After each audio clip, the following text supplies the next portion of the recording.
मित्रों, जय श्री राधे, जय श्री कृष्णा। आप सबको राधाष्टमी की ढेर सारी बधाइयाँ। राधे कृष्ण प्रेमियों, आप बिल्कुल सही वीडियो पर आए हैं। हम आपको इस वीडियो में राधा अष्टमी की पौराणिक कथा सहित संपूर्ण जानकारी देंगे। कृपया वीडियो के अंत तक बने रहे।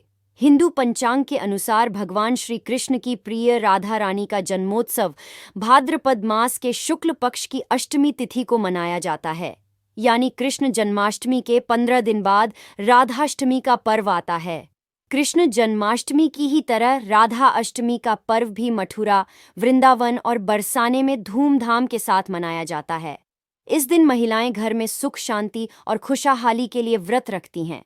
राधा रानी भगवान श्री कृष्ण की प्रेयसी थीं। राधा कृष्ण दोनों एक दूसरे से प्रेम करते थे, इसलिए कहा जाता है कि राधा नाम जपने से भगवान श्री कृष्ण जल्दी प्रसन्न हो जाते हैं। राधा अष्टमी के दिन व्रत रखने और राधा रानी के साथ श्री कृष्ण की पूजा करने से घर में धन धान्य के भंडार भरे रहते हैं। साथ ही भक्तों की सभी मनोकामनाएं पूरी हो जाती हैं। ऐसे में आइए जानते हैं राधा अष्टमी पूजा विधि, महत्व और शुभ मुहूर्त क्या है। राधा अष्टमी 2023 तिथि। हिंदू पंचांग के अनुसार भाद्रपद माह के शुक्ल पक्ष की अष्टमी तिथि की शुरुआत 22 सितंबर 2023 को दोपहर 1:35 पर हो रही है। अगले दिन 23 सितंबर 2023 को दोपहर 12:17 पर इस तिथि का समापन होगा। उदया तिथि के आधार पर राधा अष्टमी का पर्व 23 सितंबर को है। इस दिन राधा रानी की पूजा दोपहर में की जाती है। राधा अष्टमी पूजा मुहूर्त 23 सितंबर को राधा अष्टमी वाले दिन राधा रानी की पूजा का शुभ मुहूर्त सुबह 11:01 से दोपहर 1:26 तक है। श्री कृष्ण प्रेमियों, आइए अब राधे कृष्ण प्रेम की गाथा अर्थात राधा अष्टमी की कथा सुनते हैं। श्री कृष्ण भक्ति के अवतार देवर्षि नारद ने एक बार भगवान सदाशिव के श्री चरणों में प्रणाम करके पूछा, हे प्रभु, मैं आपका दास हूँ, बतलाइए, श्री राधा देवी लक्ष्मी है या देवपत्नी, महालक्ष्मी है या सरस्वती हैं? क्या वे अंतरंग विद्या हैं या वैष्णवी प्रकृति हैं? कहिए, वे वेद कन्या हैं, देव कन्या हैं अथवा मुनि कन्या हैं? सदाशिव बोले, हे मुनिवर, अन्य किसी लक्ष्मी की बात क्या कहें? कोटि कोटि महालक्ष्मी उनके चरण कमल की शोभा के सामने तुच्छ कही जाती है। हे नारद जी, एक मुंह से मैं अधिक क्या कहूँ। मैं तो श्री राधा के रूप, लावण्य और गुण आदि का वर्णन करने में अपने को असमर्थ पाता हूँ। उनके रूप आदि की महिमा कहने में भी लज्जित हो रहा हूँ। तीनों लोकों में कोई भी ऐसा समर्थ नहीं है जो उनके रूपादि का वर्णन करके पार पा सके। उनकी रूप माधुरी जगत को मोहने वाले श्री कृष्ण को भी मोहित करने वाली है। यदि अनंत मुख से चाहूं तो भी उनका वर्णन करने की मुझ में क्षमता नहीं है।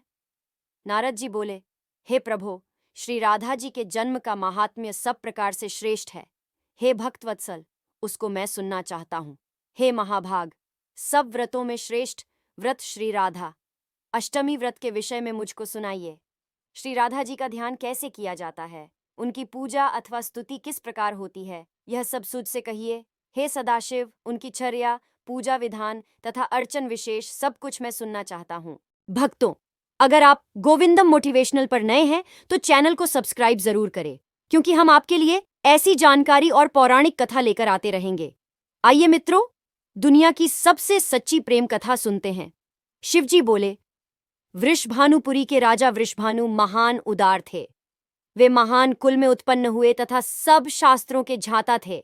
अणिमा, महिमा आदि 8 प्रकार की सिद्धियों से युक्त श्रीमान, धनी और उदार चेतता थे।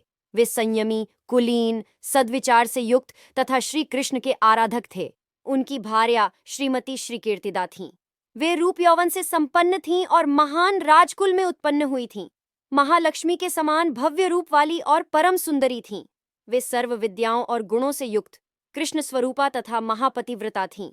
उनके ही गर्भ में शुभदा भाद्रपद की शुक्ल अष्टमी को मध्याह्न काल में श्री वृंदावनेश्वरी श्री राधा जी प्रकट हुईं।